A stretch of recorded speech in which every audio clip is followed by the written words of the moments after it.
पीठ में दर्द है तो डॉक्टर बाबा जी इसको क्या करे, ये बाबा जी क्या करे। जैसे किसी को रोग है, किसी को दर्द है तो डॉक्टर के पास जाए। आशीर्वाद से नहीं ठीक होता। देखो बस वही समझ में नहीं आता, इसी भटकाओं में सब भटक रहे हो। कोई जंतुर बांधेगा कोई आशीष, इसीलिए तुम सब अच्छे कर्म करो। पूर्व कर्मों के पाप से हमें दंड मिलता है। अच्छे कर्म करो, नाम जप करो, माता पिता की सेवा करो, सद्भाव से चलो। अभी ये कर्म नष्ट हो जाएंगे, किसी से जंतुर बंधवाने की जरूरत नहीं, किसी से आशीर्वाद मांगने की जरूरत है। अब नाम जप ना करो, खाओ मुर्गा मांस, पियो शराब, करो व्यभिचार करो, तो बाबा जी आशीर्वाद दे दे तो कोई आशीर्वाद काम नहीं करेगा। दुर्गति होगी यहाँ भी और वहां भी। हमारी बात समझो। अब जरूर बुरा लगता है, सत्य विषय बुरा लगता है, पर अगर बच्चा सावधान हो जाओगे तो सुखी हो जाओगे। कोई भी हो, हम किसी एक के लिए बात नहीं करते, सबके लिए करते हैं। सब भागते हैं इस बात में कि बाबा जी आशीर्वाद दे, रोग रहित हो जाओ। कभी नहीं होगा, कभी नहीं होगा। तुम्हारे आचरण ठीक होंगे तब तुम्हारा सब काम बनेगा।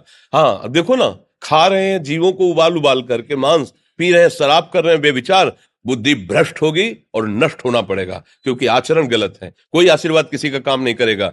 आप अच्छे आचरण करो, माता पिता की सेवा करो, परिवार की सेवा करो, समाज की सेवा करो, नाम जप करो। शरीर में कोई छोटे मोटे कष्ट आवे उनको सह जाओ, आगे चलकर आप देखो कि कैसी उन्नति होती, अच्छा होगा, मंगल होगा। इस ब्रह्म में ना रहना किसी के आशीर्वाद से कुछ हो जाता है। हम आपको पक्की बात बताते हैं कि आज बाबा के यहाँ गए थे यार, पीठ में दर्द कम हो गया। ये तुम्हारा पुण्य लग गया, पुण्य बन गया, तुम्हारा कर्म। तुम आए ना यहाँ, तो जो जो पाग आगे धरे कोटिन यज्ञ समान, साधु दर्शन के लिए भाव से आए तो तुम्हारा वो रोग नष्ट हो गया, तुम्हारे कर्म से नष्ट हुआ। तुम सत्कर्म किए ना, उससे कर नष्ट हुआ। बात समझो बच्चा, आप हमारे घर के हो सब। आशीर्वाद देने से हम कई बार कहा कि अगर तुम सुखी हो जाओ तो हम किसी से न मिले, चुपचाप अपने कमरे में बैठे केवल आशीर्वाद देते रहे सबको। लेकिन नहीं सुखी होगे, सुखी होगे तुम अपने कर्म से।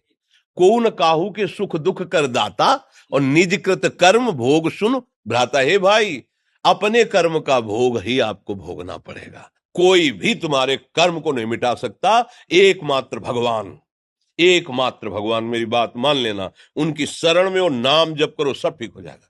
तुम्हारे भजन से होगा, तुम्हारे अच्छे आचरण से होगा, तुम्हारी धार्मिक प्रवृत्तियों से होगा। अब ये बात ना समझो तो फिर हम क्या कह सकते हैं। नहीं, हाँ यही तुम्हारा जन्मदिन की सफलता है कि हमारी बात मान लो, राधा राधा रटो, कोई नशा मत करना, अपने माता पिता की सेवा करो, समाज की सेवा करो जितना। और जो कष्ट है वो स्थायी नहीं है। आज विपत्ति आई कल खत्म हो जाएगी। अभी दिन है फिर रात आ जाएगा, रात है तो दिन आ जाएगा। ये क्रम चलता रहता है, हमें निराश नहीं होना। सूरवीर योद्धा की तरह हमें जीना है यार, कायर की तरह नहीं जीना है। जी।